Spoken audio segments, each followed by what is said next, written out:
Wegwe Kahnawake wat kunurado. Arunyagoy Dujat Snegi, the COVID-19 Kahnawake Task Force Daily Briefing. Today is Monday, June 8th. It's the 85th briefing coming to you from the Emergency Operations Center. It's been 1 week since the reopening. The task force did meet today, and without further ado, to update us on that is the Commissioner of Public Safety, Lloyd Phillips. Thank you, Neil. Good afternoon, Kahnawake. Hope you're enjoying this beautiful weather. Hopefully you'll stick around for more than a couple days this time and we have a chance to everybody get a nice tan. Today we did have a full task force meeting. Again, as usual, we have a good round of discussions, but today was more about maintenance. Leading up to the opening of business, we did many updates on what's being put into place in terms of the inspectors and the reports that businesses are required to do, the health checks and so on. But now we're in a phase where we're more in the monitoring. Everything is in place. Everything to this point is going well. We're very satisfied with the way things have rolled out and the way they continue to roll out. So we're going to keep monitoring that, and that's going to be our primary goal over the next little while to ensure things remain stable, things remain constant, and we're progressing down a good path. So with that said, we also want to make mention of a couple of things that we did notice in terms of I guess some of the measures that people seem to get a little more laxed on, and that's social distancing. Social distancing is we said several times before, is the backbone of what's going to get us through this pandemic. And where it's being witnessed more and more is when groups are getting together, they're not respecting the social distancing. Either because people they don't. Maybe some people don't really care, to be honest with you, but sometimes people maybe just forget, because again, we said many times, it's a natural tendency to be in a group, and then gradually, before you know it, you're within a few feet of one another, not necessarily doing it consciously. So that's one thing we did notice as something that is very important to emphasize, because if there is going to be a situation where there's major outbreaks in the community or across the province for that matter, it's going to be due to the lack of social distancing. And so that's why we keep saying it over and over again, because I think again it's extremely important. Maybe equally important again, obviously, is the hand washing. Which again we keep constantly repeating. Wash your hands 5-10 times a day. Drastically reduces the possibility of contracting the virus. If you have it on your hands and you wash your hands often, and then you are in a much better position to minimize your chances of contracting the virus. Just because things are opening up around us, just because things are changing, things are evolving. We see the numbers in Quebec and especially Montreal. We see the numbers are really on the decline. And it's really positive. But keep in mind, they're only on the decline, and they're only in going that way because people are generally following the measures and taking the proper precautions. If we get laxed in the community, or people around us start getting more laxed, unfortunately, we may see those numbers start to rise again, which is obviously something that we do not want to see. So just keep that in mind when outside, in gathering. You want to make sure that you maintain that 6 feet 2 meter distancing. One trick I mentioned a couple times before, and I'll repeat it again. And I did try this weekend. You put on a timer if you're with a group on your back deck, for example, that bings every half hour, and that's just a little reminder, to check your distance, make sure that the people you're with are maintaining their part of the deck or wherever you're sitting outside. So just those little things may help you to remind yourself and kind of get yourself into a more of a routine, and I think that would help the overall situation make it much better. Speaking about social distancing and some other health measures, I have Lisa here today, and she'll touch on a few other issues that we discussed today at the task force. Thank you. Good afternoon. So one thing we want to talk about is, or are some questions that the inspectors are getting with respect to business and employees. So we're getting a lot of questions about over 60-year-olds. So we just want to bring your attention again to this algorithm that we have on the KMHC website, the For Business website. And again, just a reminder, so it's covid-19.kmhc.ca.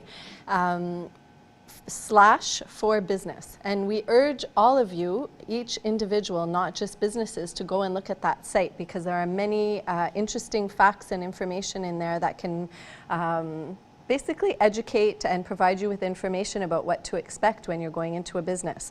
And something that we have on there is for employees and employers to better understand their risk, or the level of risk for them when they go to work. So this document was created by Dr. Gauthier. It's based on some INSPQ research, and that's the research arm of public health. And basically, this is a simplified algorithm, but it gives you good information about whether the fact that if you're over 60-year-old, you're immunosuppressed, you have uncontrolled or complicated chronic disease, you're obese, or you're pregnant, there are modifications that you should expect from your employer at your work site. And if those modifications cannot be maintained, then you should not be at work. So that's really important. Again, I know you're probably aware of this, but over 97% of COVID-19 related deaths are related to, or do occur in over 60-year-olds. And so it's really important that you understand your rights. If for whatever reason you feel uncomfortable at work, or you feel that you shouldn't be at work because of your own specific medical condition, that is not a question for the inspectors nor for the task force.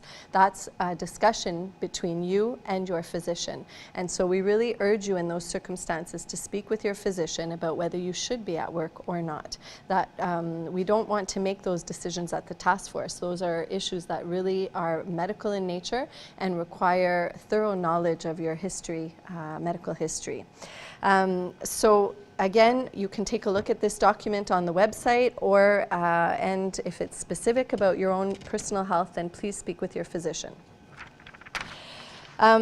We also, so I want to talk a little bit about visitation, because now that we're into the first phase of the reopening, this topic has been really important for a very long time. However, it's been a closed topic. It's been a closed conversation because we put such drastic measures in to protect our elders at our residence, both KMHC, Elders Lodge especially. We give very strict recommendations with respect to elders who are at home.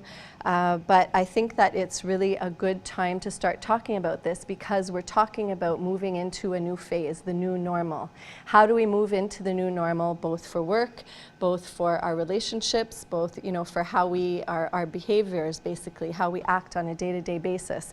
And so we can't think that we're going to move forward in this new normal for the next year or two and never see our families. So this has been a topic of great conversation at KMHC for the last little while, and I know as well between residents of the Elders Lodge and Derek Montour and staff, so it's something that we're going to want to get your opinion about.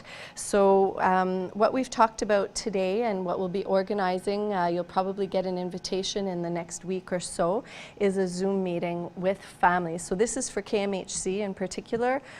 We'd like to organize a Zoom meeting with family members so that we can hear what you have to say. So that's just in the process of being organized. We're also researching really innovative ways of having safe communication and visitation. We've found some really interesting things from different countries and different residences outside of Quebec.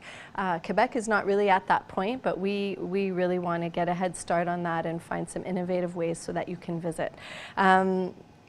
I also just want to mention that activities outside of KMHC have not been discouraged, nor have they been refused.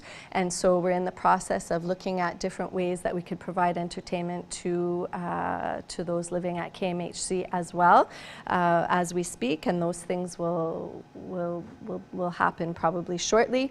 And again, this is really events that are special for families and for residents.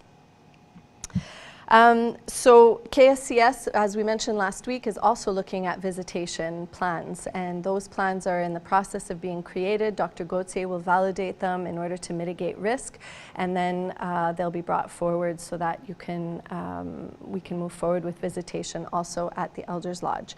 Again, it's really important to mention about, or to talk about, balance. This is always about balance, and there is always risk. So risk, whether you come and visit your family at one of the residences or one of their homes, risk when you walk out the door and decide to go to the store or to do groceries. There's risk when you decide to gather with 7 or 8 or 4 people that are not from your household, however you decide to do that.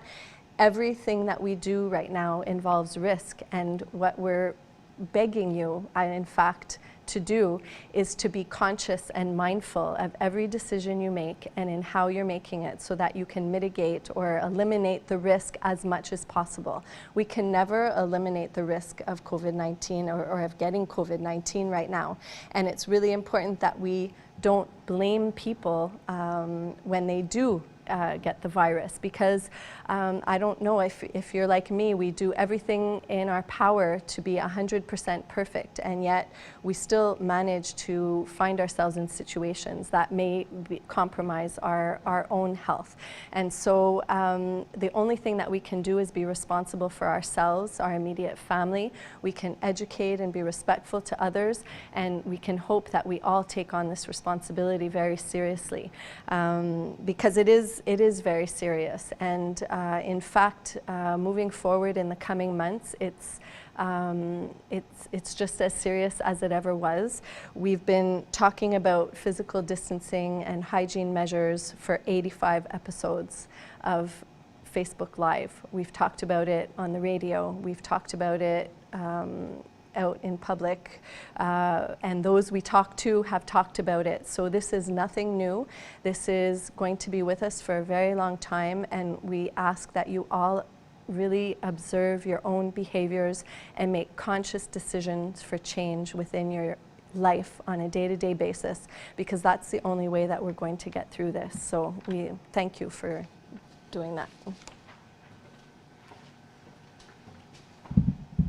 Nyawa Lisa and Nyawa Lloyd. Well, that does it for today's show, and we'd just like to remind you on tomorrow's episode, we'll have the Executive Director of the Kahnawake Education Center, Robin Delarone, and from the hospital hosting tomorrow will be Raymond Mentor. Until then, see you next time. Stay clean, stay apart, stay home. Nyawa.